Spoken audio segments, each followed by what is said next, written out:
Hello friends. तो अभी भी काफ़ी सारे सवाल पूछे जा रहे हैं मुझसे आधार यूसीएल को लेकर के। तो पहले मैं आपसे एक क्लियर कर देना चाहती हूँ एक चीज़ कि आप लोग भेड़ चाल में ना चलें और जस्ट क्योंकि दूसरे लोग भी आधार यूसीएल के पीछे भाग रहे हैं, आप भी उसके पीछे भागें, ऐसा ना करें। क्योंकि इसमें जो है पूरा काम कराने के लिए आपको खर्चा काफ़ी ज़्यादा पड़ जाएगा। आप मान के रखें कि अगर आप नया लैपटॉप वगैरह ले रहे हैं और फिर कैमरा भी सेटअप कर रहे हैं, तो सब कुछ करने में आपको 1.5 लाख तक का खर्चा कम से कम आएगा। और आप अपना उससे इनकम कितनी होगी वो एक कैलकुलेट कर लें। क्योंकि जो 20-30 रुपए आपको जनरेट होंगे, अगर आपको लगता है कि वो इनफ है तब तो ठीक है। लेकिन अगर ऐसा नहीं है तो आप इसके पीछे भेड़ चाल में ना जाएं। क्योंकि लोगों को सही जानकारी नहीं है, वो लैपटॉप ले रहे हैं, ब्रॉडबैंड कनेक्शन लगवा ले रहे हैं, उसके बाद जबकि उनके पास ना तो क्रेडेंशियल आई है ना ही तो कंफर्मेशन मेल आई है सीएससी टीम की ओर से। तो ऐसा काम ना करें प्लीज़। कोई भी कंफ्यूजन है तो आप नीचे कमेंट करें या फिर व्हाट्सएप ग्रुप में आप पूछें। अगर मैं जवाब नहीं दूंगी तो हमारे जो वीएलई भाई हैं वो सबकी मदद कर रहे हैं ग्रुप के अंदर। तो आप लोग गलत कदम ना उठाएं, मैं यही चाहती हूँ। और दूसरी जो बात है वो ये है कि आप इनकम अपना ज़रूर कैलकुलेट कर लें इतना इन्वेस्ट करने से पहले। क्योंकि एक दिन में कितना ग्राहक आएगा आपकी दुकान पे, 20-25, फिर आप कितना कमाओगे।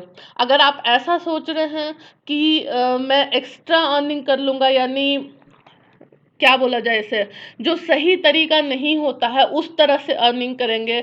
यानी कि आप अगर चार्ज करना है 50 रुपये और चार्ज करेंगे 100 रुपये, अगर आपकी प्लानिंग ऐसी है तो आप अपने साथ साथ दूसरे वीएलई भाइयों का जो इन्वेस्टमेंट है उसको भी बर्बाद करने वाले हैं।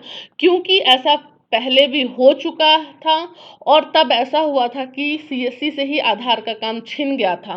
तो आप ऐसा कुछ भी ना करें, ना प्लान करें और सबकी भलाई देखें, सिर्फ अपनी भलाई आप ना देखें, मेरी आपसे ये विनती है। ये सब चीज़ें बताने के बाद मैं जो क्वेश्चंस हैं थोड़े बहुत मेरे पास, उसको कुछ क्वेश्चंस का जवाब दे देती हूँ, अदरवाइज वीडियो जो है वो काफ़ी लंबा हो जाएगा। तो पूछ रहे हैं कि सुपरवाइज़र का सर्टिफिकेट रहेगा अगर आधार एनएसईआईटी से, तो ठीक है कि सुपरवाइज़र ऑपरेटर दोनों का चाहिए या ऑपरेटर का है तो नहीं चलेगा। तो ऐसा कुछ भी नहीं है, दोनों में से किसी का भी अगर आपके पास सर्टिफिकेट है, आपने एग्ज़ाम पास किया है और कभी भी पास किया है तो वो चलेगा। आपको इसमें दोबारा से एग्ज़ाम देने की भी ज़रूरत नहीं है। तो ये एक क्वेश्चन बहुत कॉमन था। और मैं यहाँ पे एक चीज़ ऐड कर देना चाहती हूँ कि आप इसमें किसी को भी एग्ज़ाम दिला दे सकते हैं।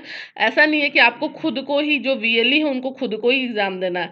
अगर कभी भी जिसका जो जिसके पास सर्टिफिकेट है आधार ऑपरेटर या सुपरवाइज़र का, उसको ब्लैक लिस्ट किया गया है तो फिर वो काम नहीं कर सकता है आधार पे। और ये चीज़ आप समझ लीजिए कि अगर आप फिर से कोशिश करेंगे ब्लैक लिस्ट होने के बाद तो इसको कभी भी अप्रूवल नहीं मिलेगा। उसके बाद पूछा जा रहा है कि पुलिस वेरिफिकेशन कंपलसरी है क्या? तो जी हाँ, बिल्कुल कंपलसरी है और 3 महीने के अंदर अंदर हो ही जानी चाहिए आपकी पुलिस वेरिफिकेशन।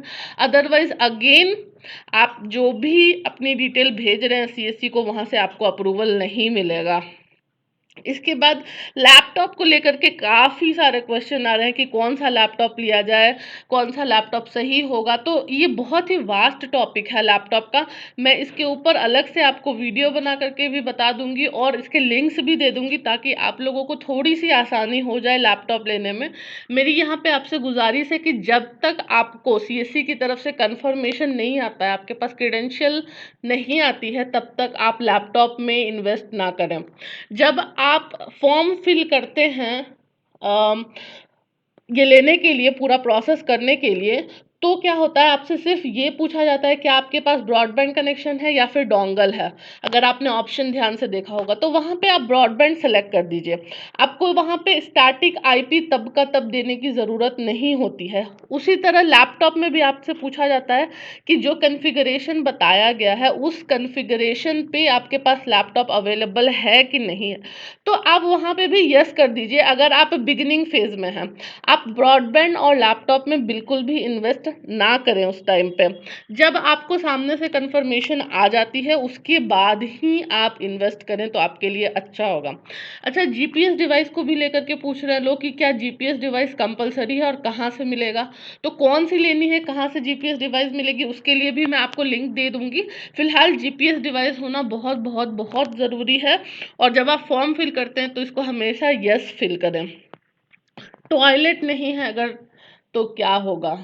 देखिए, हो सकता है कि शुरू में अगर फिजिकल विजिट नहीं हो रही है या फिर आपने कुछ पैसे वैसे खिलाए हैं, कुछ मिठाई का डब्बा दिया है, अगर आपने जो भी फिजिकल वेरिफिकेशन के लिए आ रहा है उसे, तो हो सकता है कि आपका जो सेंटर है वो अप्रूव हो जाए, लेकिन बाद में वो कंटिन्यू होगा कि नहीं होगा इसकी कोई गारंटी नहीं होगी।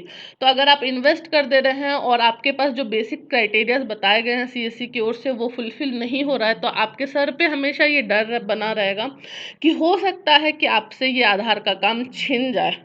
तो ये चीज़ है। व्हील चेयर पे भी सेम कंडीशन है कि व्हील चेयर को भी लेकर के पूछ रहे हैं लोग कि ये कंपलसरी है। तो जी हाँ, जो भी क्राइटेरियाज बताए गए हैं सीएससी की ओर से, मैं आपको स्ट्रांगली सजेस्ट करूंगी कि आप उसको फॉलो करें। अगर आप फॉलो नहीं करेंगे, आज के दिन पे आपको अप्रूवल मिल भी जाता है तो वो अप्रूवल कंटिन्यू होगा कि नहीं होगा इसकी कोई गारंटी नहीं है। अच्छा, यहाँ पे एक चीज़ बहुत ही कॉमन है, लोग बोल रहे हैं कि अगर बीसी नहीं है, बैंक बीसी नहीं है, तो क्या किया जाए। ये जब आधार सेवा देने की बात हुई थी तब त्यागी सर ने बहुत क्लियर कर दिया था कि सिर्फ बैंकिंग करस्पॉन्डेंट्स को ही ये मिलेगा। अगर आप बैंकिंग करस्पॉन्डेंट्स नहीं हैं, आप बीसी नहीं जलाते हैं, तो आपको आधार का काम नहीं मिलेगा।